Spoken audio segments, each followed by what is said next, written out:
અમદાવાદીઓ હરવા ફરવા અને ખાવા પીવાના શોખીન તો છે, પરંતુ હવે તેની સાથે સાથે સ્પોર્ટ્સની દુનિયામાં પણ અવ્વલ છે। 5 વર્ષના બાળકથી લઈને 18 વર્ષના યુવા ખેલાડીમાં લોન ટેનિસનો ક્રેઝ વધ્યો છે। લોન ટેનિસની વાત કરીએ તો આ રમત મોંઘી છે, કારણ કે લોન ટેનિસ રમવા માટેના સાધનો મોંઘા આવતા હોય છે, જેથી ઘણા ઓછા લોકો લોન ટેનિસ રમતા હોય છે। પરંતુ અમદાવાદમાં તેનાથી ઉલટી સ્થિતિ છે। અહીં લોન ટેનિસ રમનાર ખેલાડીઓની સંખ્યા ધીમે ધીમે વધી રહી છે। માત્ર એસજી હાઈવે પર જ 15 જેટલા લોન ટેનિસ માટેના કોર્ટ ખુલી ગયા છે। બહુ સારો ક્રેઝ જોવા મળે છે। 5 થી 10 પછી અબાઉ 30, 35, 45 બહુ બધા એજના અહીંયા મેમ્બર્સ અને સ્ટુડન્ટ્સ રમવા આવે છે। વેકેશન દરમિયાન અથવા વેકેશન સિવાયના પણ કેટલા ખેલાડીઓ આવતા હોય? હમણાં અહીંયા ઓછામાં ઓછા 100 યા 150 સ્ટુડન્ટ્સ અને મેમ્બર્સ અહીંયા રમે છે, અને એમાં ઘણા બધા છોકરાઓ ટોર્નામેન્ટ્સ ને એવું બધું રમવા જાય છે અહીંયાથી। કઈ રીતના સ્કોપ હોય છે? નેશનલ કક્ષાએ, રાષ્ટ્રીય કક્ષાએ કે રાજ્ય કક્ષાએ? પહેલાં અમે અહીંયા ઇન્ટર ટોર્નામેન્ટ કરાવીએ છીએ એકેડમીમાં, અને પછી ત્યાંથી અમે લોકો છોકરાઓ સિલેક્ટ કરીને સ્ટેટ રેન્કિંગ માટે, પછી નેશનલ માટે અને એ બધા માટે મોકલીએ છીએ। લોન ટેનિસમાં લોકોની રુચિ વધી છે તેનો અંદાજ લોન ટેનિસ કોર્ટમાં ઉમટી રહેલા પ્લેયર્સની સંખ્યા પરથી જ લગાવી શકાય છે।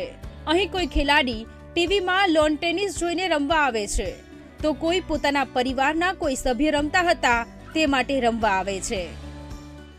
મને વિચાર છે ને, મારા એક ફ્રેન્ડ જોડેથી આવ્યો હતો, એ ટેનિસ રમતો હતો, તો એને જોઈને રમતા તો એનો વિચાર આવ્યો તો રમવાનો, અને મારો फेवरेट છે ને राफेल नडाल છે। लॉन टेनिस जब मैं 5 साल की थी तब से खेल रही हूँ।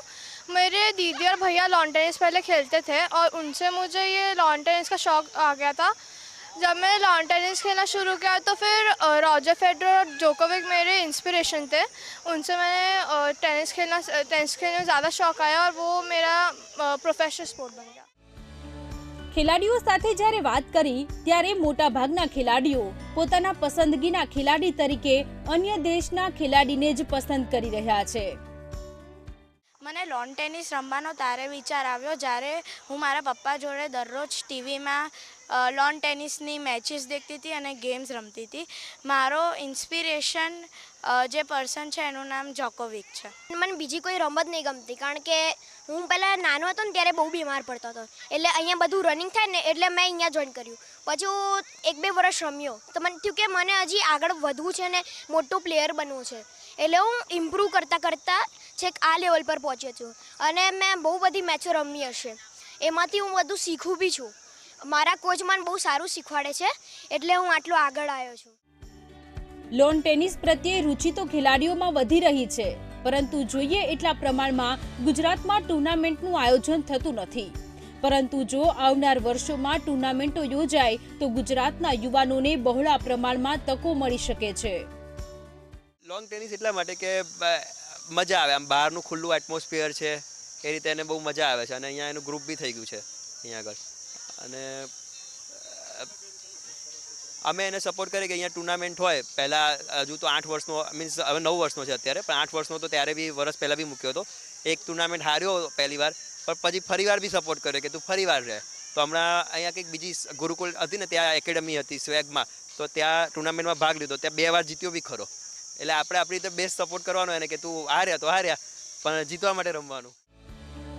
આશા રાખીએ કે ભવિષ્યમાં લોન ટેનિસ ક્ષેત્રે ગુજરાતમાં યુવાનોને તક મળે અને દેશ અને દુનિયામાં ગુજરાતનું નામ રોશન થાય। કેમેરામેન દશરથ ઠાકોર સાથે અપૂર્વ સિસોદિયા, વીટીવી ન્યૂઝ, અમદાવાદ।